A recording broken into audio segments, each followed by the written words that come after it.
आज आपण चणा डाळ भाजी कशी करायची ते बघणार आहोत. त्यासाठी मी इथे 2 पेले चणा डाळ 5-6 तासांसाठी भिजत ठेवली होती. त्यानंतर आता ती भिजलेली डाळ, मिरची, लसूण आणि आलं आता आपण हे सगळं एका मिक्सरच्या भांड्यामध्ये वाटून घेऊया. त्यानंतर त्यामध्ये आपण थोडंसं पाणी आणि मीठसुद्धा टाकून घेणार आहोत.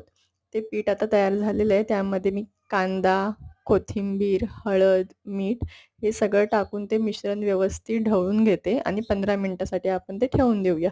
15 मिनिटांनी आपलं वाटण तयार झालेलं आहे. आता आपण कढईमध्ये तेलसुद्धा गरम करून घेतलेलं आहे. त्यामध्ये आपण आता भजीचं मिश्रण सोडून घेऊया आणि 5-5 मिनिटासाठी आपण ते दोन्ही बाजूंनी छान तळून घेऊया.